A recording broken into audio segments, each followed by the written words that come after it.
بسم الله الرحمن الرحیم. السلام علیکم ورحمت الله وبرکاته. د حاجت وظیفې د یوټیوب چینل مینوالو کتونکو ورونو او خویندو، الله تعالی مو همیشه د لپاره خوشاله تر تازه کامیاب او کامران ساته. الله تعالی مو د غم ار مصیبت وار درنه په امن حفاظت کې ساته. الله تعالی مو د ژوند او د زړه ټول ارمانونو پوره کړه. زما عزتمندو، نن د یو نوي او خاص وظیفې سره تاسو په خدمت کې حاضر یم. دا وظیفه زما عزتمندو د حسبنا الله ونعم الوکیل نعم المولى ونعم النصير وظیفه را. زما عزتمندو د هغه قرآنی الفاظ دي چې الله جل جلاله قرآن کې هم بیان کړی دي، او دغه شانتي حضرت ابراهیم علیه السلام چې کله په اور کې ور واچولې شو، یعنی کم وخت کې ور غورځولې کېدو، نو دغه ټیم کې ابراهیم علیه السلام حسبنا الله ونعم الوکیل ویلیو. دغه رنګې زما عزتمندو د بدر چې کم صحابه نو هغوی هم حسبنا الله ونعم الوکیل ویلیو، او د دې په برکت او د دې په ذریعه باندې هغوی کامیابي ترلاسه کړې وه.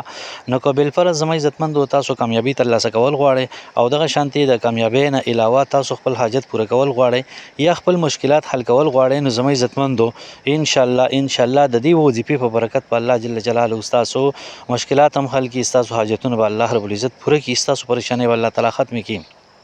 زما عزتمندو چونکې دا قرآنی الفاظ دي او دغه شانتي الله رب العزت په قرآن کې نازل کړي دي، نو د دې ډېر زیات فضیلت دی.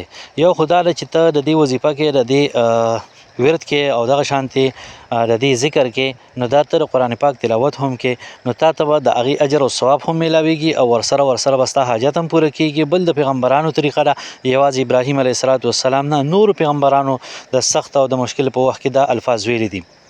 زما عزتمندو وظیفې طرف ته ځو، د دې ښه اسانه وظیفه ده او دغه شانتي مجرب ترین وظیفه ده. تاسو صرف او صرف یو ورځ دا وظیفه وکړئ، خو دا یاد ساتئ چې زه تاسو ته د حسبنا الله ونعم الوکیل نعم المولى ونعم النصير نن دوه وظیفې ښایم، او د دې ډېر زیات وظایف دي او مجرب وظایف دي. نو زما عزتمندو دا دوه مجرب وظایف دا صرف او صرف د یوې ورځې دي چې کوم یو ستاسو خوښه وي، کوم یو تاسو ته اسان وي، نو هغه کولی شئ. اولنۍ چې کومه طریقه ده، نو زما عزتمندو هغه دا ده چې کوم ورځ باندې ستا خوښي، په کوم وخت کې ستا خوښي، ورځ د هغې دپاره خاص نه را، دغه شان وخت د هغې دپاره خاص نه دی، خو صرف دومره ده چې مکروحه وخت کې به یې نه کړې. د مکروحه وخت به چې دی نو خیال ساتي. نو زما عزتمندو اول به تاسو 2 رکعته نفل وکړئ، 2 رکعته نفل په اودس کې یعنی د هغې دپاره اودس لازمي دی. او دغه شانتې وظیفې دپاره هم وظیفه که بغیر اودس وشي هم کېږي، لیکن زما عزتمندو چې په اودس کې وشي نو ډبل اجر او ثواب دی، او چې بې اودسه وشي نو دغه شانتې یو اجر او ثواب دی. نو زما عزتمندو تاسو له پکار دی چې تاسو اودس وکړو، 2 رکعته نفل مو وکړل، د هغې نه بعد تاسو وظیفه شروع کړه. اوس که یو ورور یا یو خور داسې وایي چې یاره زه داسې ټیم کې اوزګار یم چې هغه ټیم مکروه وي، هغه ټیم کې نفل نه کېږي، نو زه به دا وظیفه څنګه کوم؟ نو هغه له پکار دی چې هغه په داسې وخت کې نفل وکړي چې په کم وخت کې مکروه وخت نه وي، هر څه ټیم چې وي، خو چې مکروه وخت نه وي. او 2 رکعته نفل یې وکړل بطور حاجت او دغه شانتي یا د حاجت په نیت باندې، نو بیا وظیفه د مکروه ټیم کې کوي، نو مکروه ټیم کې بیا د وظیفه کولی شي. نو هغه ټیم کې به څنګه وظیفه کوي؟ نو زما عزتمندو 21 پیرې به درود شریف وایي.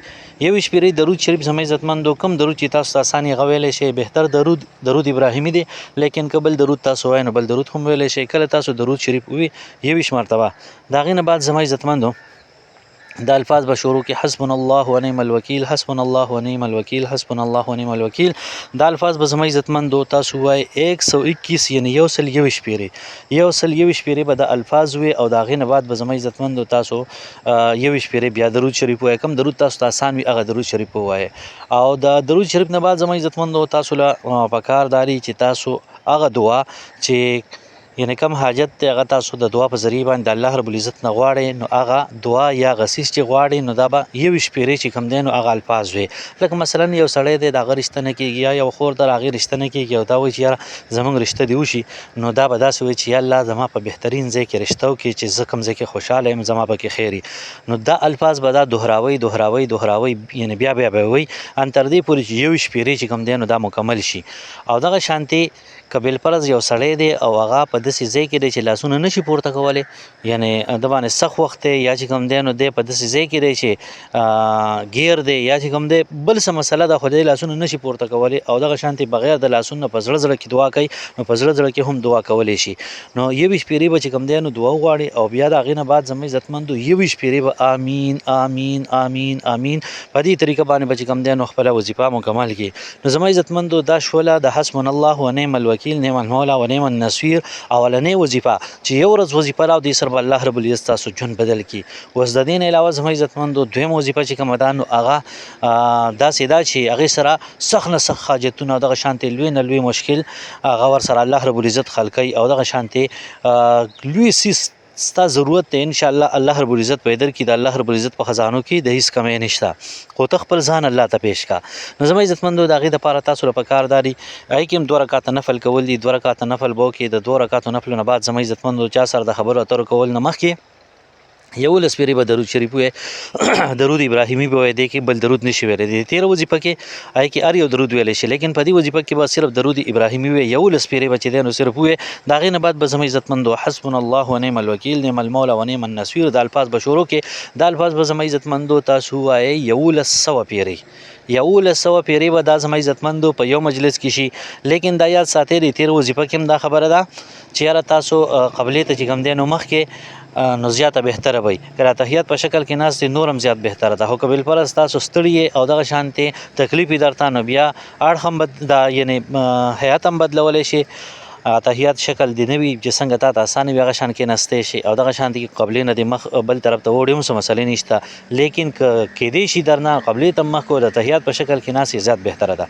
نو زما عزتمندو دا دویم وظیفه چې کوم ده په دې کې دا مسله نشته چې یاره قبلې ته به خامخا مخکې که قبلې ته مخ کو هم بهتره ده، که د مخ نه کو نو هم څه مسله نشته. خو دا یاد ساتئ چې یاره دا په یو مجلس کې چې دی نو حسبنا الله ونعم الوکیل، نعم المولا ونعم النصير دا 1100 پیرې دا په یو مجلس کې وي. او بیا به اخره کې چې کوم دی نو 11 پیرې درود شریف وي او بیا به اخلاص سره خشوع حضور سره چې کوم دی نو دعا غواړي. ان شاء الله زما عزتمندو دومره مجرب ترین عمل دی چې ستا لوی نه لوی حاجت د غرونو عمره حاجت دی ولې نه وي. ان شاء الله دې سره به الله رب العزت پوره کړي. عزتمندو الله تعالی همیشه لپاره خوشاله تر تازه کامیاب او کامران ساته. الله تعالی مو ټول مشکلات حل کړه. الله تعالی مو ټول حاجتونه پوره کړه. موږ له اجازه راکړئ ملاوي کې ان شاء الله راتلونکي روزي په ویډیو کې د الله په امان.